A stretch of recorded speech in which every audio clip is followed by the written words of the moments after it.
Halo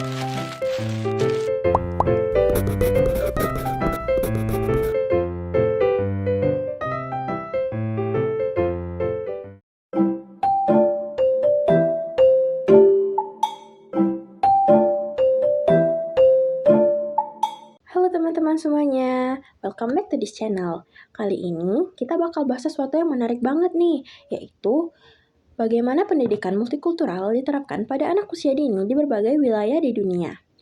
Ternyata, cara anak-anak belajar menghadapi perbedaan itu nggak sama di setiap tempat. Semua tergantung budaya, lingkungan, dan kondisi masyarakatnya. Nah, kita bakal lihat contoh dari Asia Tenggara, daerah kutub, dan juga Palestina. Check it out! Oke, kita bakal mulai dari yang pertama yaitu Asia Tenggara. Asia Tenggara itu bisa dibilang salah satu wilayah yang beragam di dunia. Dalam satu negara aja bisa ada banyak suku, bahasa, dan juga agama. Makanya, pendidikan multikultural di PAUD di sini fokus banget sama mengajarkan anak hidup rukun dalam perbedaan sejak kecil. Kurikulum yang digunakan biasanya berbasis inklusi dan muatan lokal. Jadi, anak dikenalkan dengan budaya daerah, lagu tradisional, permainan lokal, sampai perayaan hari besar berbagai agama. Tujuannya simple, yaitu supaya anak terbiasa menghargai orang lain yang berbeda dari dirinya. Sistem belajarnya juga nggak kaku. Anak belajar lewat bermain, kerja kelompok, cerita budaya, dan juga kegiatan seni. Di sini, guru bukan pusat pembelajaran, tapi lebih sebagai fasilitator yang mendampingi anak belajar dalam pengalamannya sehari-hari. Oke, sekarang yang kedua, kita bakal pindah ke daerah kutub, seperti masyarakat Inuit atau Sami.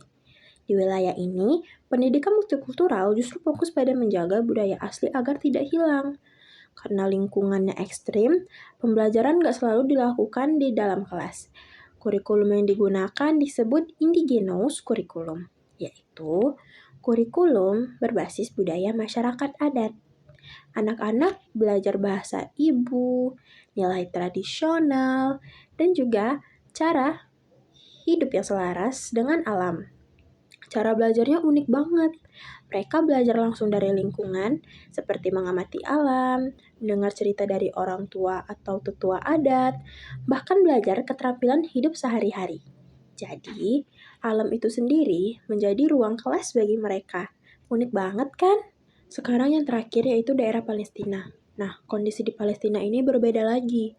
Karena berada di wilayah konflik, pendidikan multikultural di PAUD lebih fokus pada membangun rasa aman, empati, dan perdamaian pada anak. Kurikulum yang digunakan dikenal sebagai Peace Education Curriculum atau pendidikan berbasis perdamaian. Anak-anak diajarkan cara bekerja sama, memahami perasaan orang lain, dan menyelesaikan konflik secara damai. Metode belajarnya banyak menggunakan bermain terapeutik atau kegiatan yang membantu penyembuhan emosi dan mental anak, seperti menggambar dan aktivitas ekspresi emosi. Guru di sini punya peran besar, bukan cuma mengajar, tapi juga menjadi pendamping emosional bagi anak-anak. Sekarang masuk ke kesimpulan. Kalau dibandingkan, di Asia Tenggara, pendidikan multikultural membantu anak hidup harmonis dalam keberagaman. Kalau di daerah kutub, pendidikan digunakan untuk menjaga identitas budaya asli.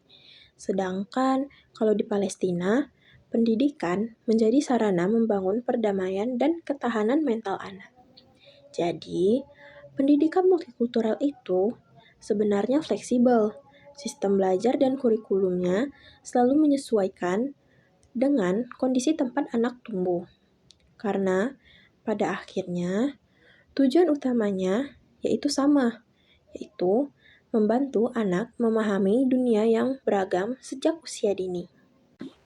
Oke guys, itu dia tadi pembahasan tentang pendidikan multikultural di berbagai daerah di dunia. Jika video ini bermanfaat, jangan lupa klik tombol like, komen, dan subscribe pada channel ini. Terima kasih.